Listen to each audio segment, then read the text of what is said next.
అనుష్కకు నవ్వు కన్నీళ్లు ఆపడం సాధ్యం కాదా? ఆమెను వేధిస్తున్న సూడో బల్వార్ ఎఫెక్ట్ ఏంటి? పక్షవాతం, ఇతర నాడీ సమస్యలకు ఇది సంకేతమా? హాయ్, హలో, నమస్తే, welcome to the south TV. This is Lavanya. నిజం చెప్పండి, ఎవరైనా మిమ్మల్ని చూసి కారణం లేకుండా నవ్వుతూ ఉంటే ఏమనుకుంటాం? పిచ్చి వాళ్ళని కొట్టి పారేస్తూ ఉంటాం కదా.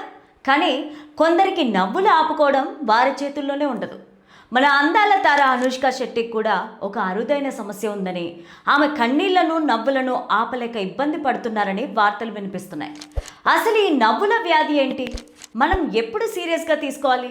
వివరంగా తెలుసుకుందాం. అనుష్కకు వచ్చిన ఈ వ్యాధిని మెడికల్ భాషలో సూడో బల్బార్ ఎఫెక్ట్ అంటారు. చాలామంది దీన్ని ఏదో కొత్త జబ్బు అనుకుంటారు, కానీ ఇది ఒక ప్రత్యేకమైన వ్యాధి కాదు, కేవలం ఒక లక్షణం మాత్రమే. శరీరంలోని నాడీ వ్యవస్థలో ఏదైనా చిన్న లోపం ఉన్నప్పుడు మన మెదడు భావోద్వేగాలను నియంత్రించే సామర్థ్యాన్ని కోల్పోతుంది. దీనివల్ల ఆ వ్యక్తికి ఏ సంబంధం లేకపోయినా ఒక్కసారిగా నవ్వు ఆపుకోలేకపోవడం లేదా ఏడుపు వస్తే ఆపలేకపోవడం జరుగుతుంది. ఈ సమస్య ఉన్నవారు బయట తిరిగేటప్పుడు చాలా ఇబ్బంది పడతారు. ఎందుకంటే వీళ్ళు ఎందుకు నవ్వుతున్నారో ఎదుటి వాళ్లకు అర్థం కాదు. పైగా నవ్వడం లేదా ఏడవడం మొదలు పెడితే అది చాలాసేపు కొనసాగుతుంది. సాధారణంగా మనం ఏదైనా జోక్ వింటే నవ్వుతాం, కానీ ఈ సమస్య ఉన్న వారికి అసలు జోక్ అవసరమే లేదు. ఏదో చిన్న ట్రిగ్గర్, అంటే చిన్న మాట లేదా చిన్న సంఘటన వారిని తీవ్రమైన ఉద్వేగానికి గురిచేస్తుంది. అనుష్కలో ఉన్న ఈ వింత లక్షణం ఎవరికి వస్తుంది? ఇది అందరికీ వచ్చేది కాదని డాక్టర్లు అంటున్నారు. మన దేశంలో ముఖ్యంగా స్ట్రోక్ లేదా పక్షవాతానికి గురైన వారిలో ఈ సమస్య ఎక్కువగా కనిపిస్తుంది. మెదడులో రక్త ప్రసరణకు అంతరాయం కలిగినప్పుడు భావోద్వేగాలను కంట్రోల్ చేసే కేంద్రాలు దెబ్బతింటాయి. ఇలా దెబ్బతిన్న వారిలో నవ్వులు, కన్నీళ్లు అలా బయటపడతాయి. ముఖ్యంగా పదే పదే పక్షవాతం వచ్చిన వారిలో ఈ లక్షణాలు క్లియర్గా కనిపిస్తాయి. మరి యువతలో ఈ సమస్య వచ్చే అవకాశం ఉందా?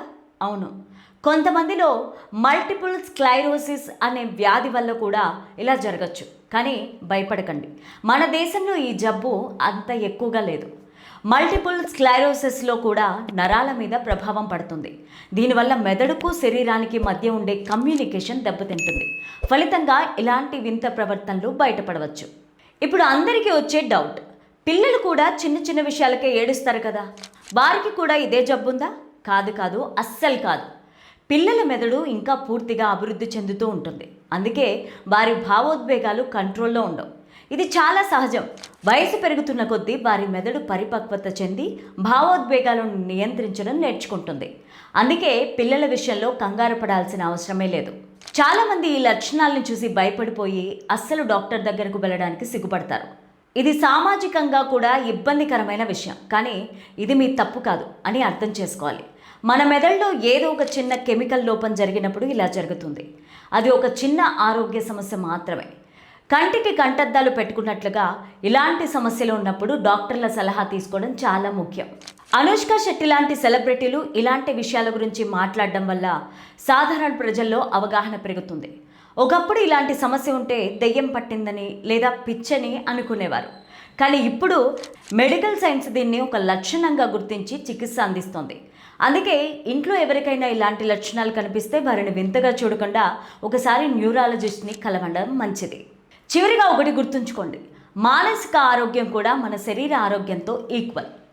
కేవలం ఒంటికి దెబ్బ తగిలితేనే కాదు, మెదడులో ఏదైనా మార్పు వచ్చినా సరే మనం కేర్ తీసుకోవాలి.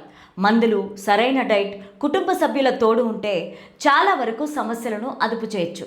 అతిగా నవ్వడం లేదా ఏడవడం వెనుక ఏదైనా కారణం ఉందేమో గమనించండి. నిర్లక్ష్యం చేయకండి. అనుష్క తన ఆరోగ్యం విషయంలో జాగ్రత్తగా ఉంటూ తన కెరీర్లో కూడా నిలదొక్కుకోవాలని కోరుకుందాం. నవ్వు ఆరోగ్యానికి మంచిదే, కానీ అది నియంత్రణలో ఉన్నంత వరకే. సో ఫ్రెండ్స్, నవ్వు, ఏడుపు అనేది మనుషులకు సహజం, కానీ అవి మన కంట్రోల్ దాటితే అసలు సమస్య. ఈ ఇన్ఫర్మేషన్ మీకు యూజ్ అవుతుందని అనుకుంటున్నాను. అసలు ఇలాంటి పరిస్థితుల్లో మనం తీసుకోవాల్సిన జాగ్రత్తలు ఏంటి? మీకేమైనా డౌట్స్ ఉంటే కామెంట్ బాక్స్లోకి రండి, మాట్లాడుకుందాం. Thank you for watching. చూస్తూనే ఉండండి సౌత్ టీవీ.